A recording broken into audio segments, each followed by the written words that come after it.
વાણીની વિદ્યાના અધિષ્ઠાત્રી દેવી માં ભગવતી સરસ્વતીના ચરણોમાં વંદન સાથે અહીંયા આવ્યા પછી આખા દિવસનો થાક ઉતરી ગયો એવું લાગ્યું। આજનો આખા દિવસનો સવારથી લઈને અત્યાર સુધીનો આ 7મો કાર્યક્રમ હું કરી રહ્યો છું। અલગ અલગ ગામડાઓની અંદર ચાલુ હતો, પણ એ 7 કાર્યક્રમનો થાક અહીંયા ઉતરી ગયો।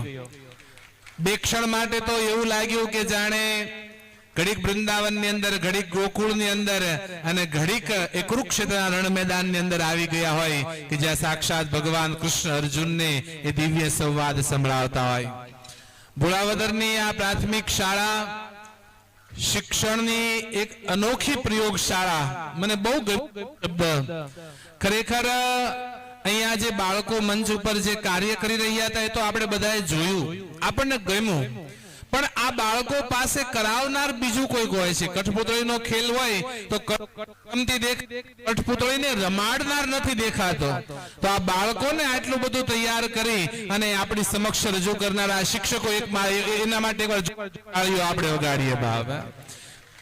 ચાણક્ય કહે છે એમ શિક્ષક કોઈ સામાન્ય નથી હોતો, પ્રલય અને નિર્માણ એની ગોદમાં રમતું હોય છે।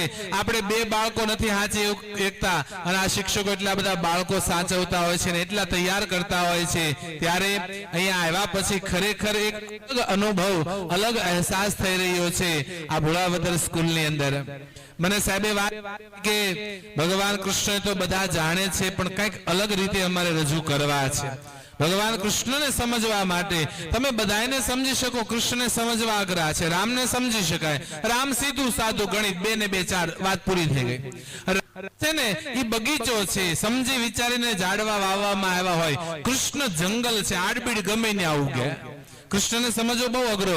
એક બાજુ કૃષ્ણનો જન્મ જેલમાં થાય છે, ભગવાનનો જન્મ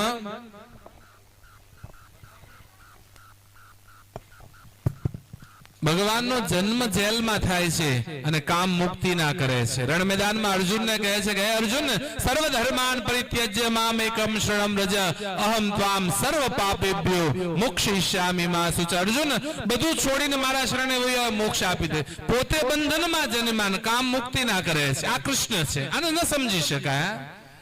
એક બાજુ કૃષ્ણ એમ કહેવાય કે માખણ પણ ચોરતો દેખાય, એક બાજુ ગોપીઓના વસ્ત્ર ચોરતો પણ દેખાય ને જરૂર પડે ત્યારે ભરી સભામાં 999 ચીર દ્રૌપદીના પૂરતો પણ દેખાય। આ કૃષ્ણ છે, આને ન સમજી શકીએ આપણે।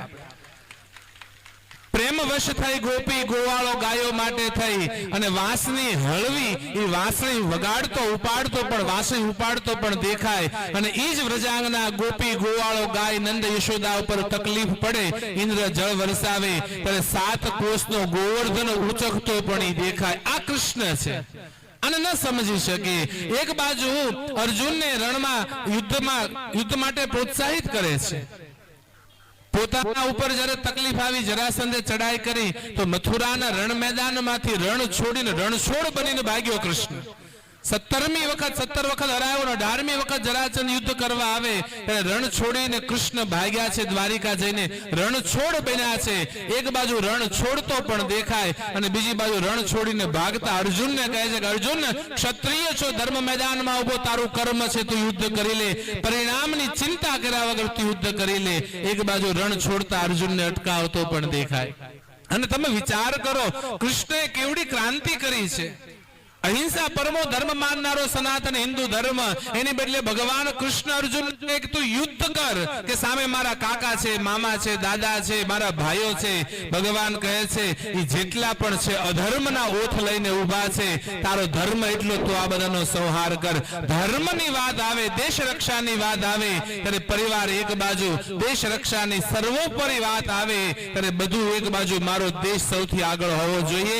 આ દેશમાં આપણે જન્મ્યા છે, કૃષ્ણ જીવનમાંથી આ જીવી। આ 26મી જાન્યુઆરીનો દિવસ છે ત્યારે આ દેશ એ કોઈ સામાન્ય ધરતીનો ટુકડો માત્ર થોડો છે બાપ। આમાં જન્મ, આ તો જીવતો જાગતો રાષ્ટ્ર પુરુષ છે। बंधन की भूमि है, अभिनंदन की भूमि है, ये अर्पण की भूमि है, ये तर्पण की भूमि है। इसका कंकण कंकण शंकर है, इसका बिंदु बिंदु हमारे लिए गंगा जल है।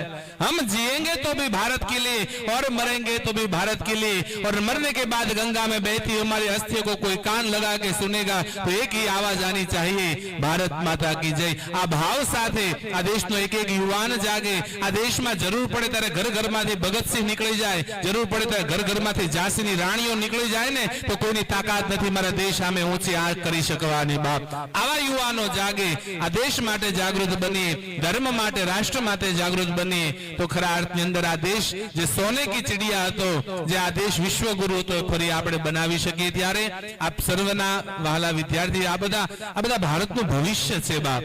આના ઉપર આવતું ભારત નિર્માણ થવાનું છે। ત્યારે આપના ઉજ્જવળ આપ સર્વને ઈચ્છા આપું છું ને વળીને વારંવાર મને અહીંયાથી ઉડીને આંખે વળગતી હોય એવી કોઈ વાત હોય તો આ ભોળાવદર ગામના સર્વ શિક્ષકો એને ખૂબ ખૂબ ધન્યવાદ આપું। આવા કાર્યક્રમો થકી તમે ખરેખર બાળકોમાં રહેલી સ્કિલને બહાર લાવો છો।